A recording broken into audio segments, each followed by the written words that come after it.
So I'm going to present the question 1, which is the vector. A ship leaves port on a bearing of 28 degrees and travels 7.5 miles. The ship then turns due east and travels 4.1 miles. So how far is the ship from the port and what is its bearing? So first we need to identify the problem in this question, which is the first one is how far is the ship from the port and what is the bearing of the ship from the port? So in this question, we got two things we need to identify it, which is the distance of the ship from the port and its bearing. Hence, we need to use the magnitude formula to calculate the distance traveled and use the trigonometric method to find the bearing. Firstly, we need to sketch a graph first so that we can identify the direction traveled by the ship. The bird from the port and travels 7.5 miles at a bearing of 28 degrees, which is the blue line, and we represent as line A.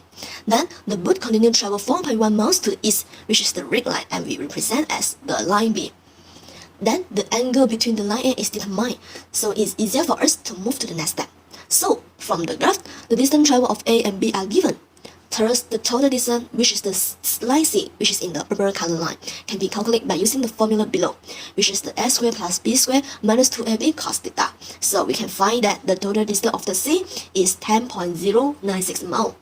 After that, to find the bearing of the ship, the angle between the line C and the east need to be calculated. Then we need to use the bearing of 28 degrees, which is the angle from the port, and then we need to add the angle between the line C and the east, which is we calculated just now.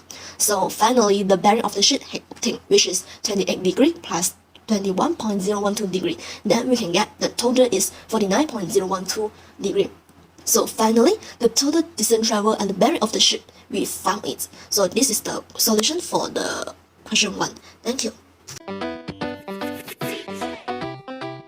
Question 2. Emmy's fruit store sells 3 types of fruits, namely watermelons, guavas, and the dragon fruits. So let x equals to the price of a watermelon, y equals to the price of a guava, and z equals to the price of a dragon fruit. So the price of a watermelon is the same as the total price of a dragon fruit and a guava. So x equals to y plus z, and we write this equation become x minus y minus z equals to 0, and this equation become equation 1. And Hastings pays 25 ringgit 50 cents for 4 watermelons, 2 guavas, and 5 dragon fruits. So 4x plus 2y plus 5z equals to 25.5. This is equation 2. Achings pays 22 ringgit 50 cents for 2 watermelons, 3 guavas, and 6 dragon fruits. So 2x plus 3y plus 6z equals to 22.5. This is equation 3.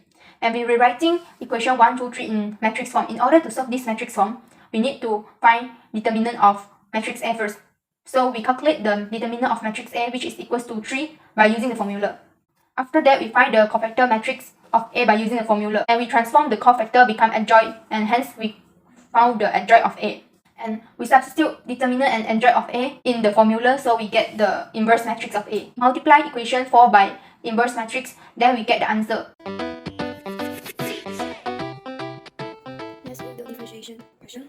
The question is a solid glass cylinder which is used in an expensive laser amplifier has a volume of 75 pi centimeter cube, and the cost of polishing the surface area of this glass cylinder is 2 ringgit per centimeter square for the curved surface area and 3 ringgit per centimeter square for the circular top and base area. Given that the radius of the cylinder is r centimeter, the first question is to show that the cost of the polishing RMC is given by C equals to 6 pi r square plus 300 pi OR.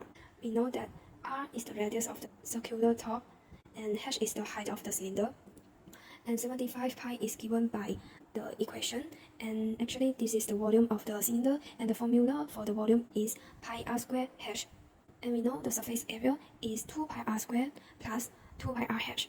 After that, we will use this formula, and from the previous question we know 3 ringgit is for the top and base area and 2 ringgit is for the surface area, so we multiply to get the cost of the polishing, that is 6 pi r square plus 4 pi r h, but 4 pi r h is not same from the equation given in the question, so we have to find the h value and eliminate the h value. From the previous part, we found that 75 pi equals to pi r square h, so from here we can find the h value 75 over r square, and after that we can substitute the h value into the equation, so we found r 6 pi r square plus 300 pi over r, and the equation is shown.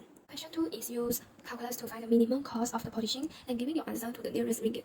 So from the previous first question, we have C equals to 6 pi r square plus 300 pi over r. We rewrite this equation to simple form, and after that, if we want to find the minimum cost, it is compulsory to find the first derivative and equating it to 0. So dc over dr is 12 pi r minus 300 pi r over negative 2. So we can find the variable r value. Here r is equal to cube root of 25. Lastly, we can simplify and substitute the r value into the previous equation to find the cost of polishing. So the minimum cost of polishing is 483 ringgit. The question is to justify that the answer that you have obtained in part 2 is a minimum. To determine the specific nature of the stationary point, we have to find the second derivative of that equation. So d2c over dr2 equals to 12 pi minus 600 pi r power negative 3. And we have the r value again from question 2, that is cube root of 25. So the final answer is 36 pi and is more than 0. So we determine that the answer that we have obtained in part 2 is a minimum.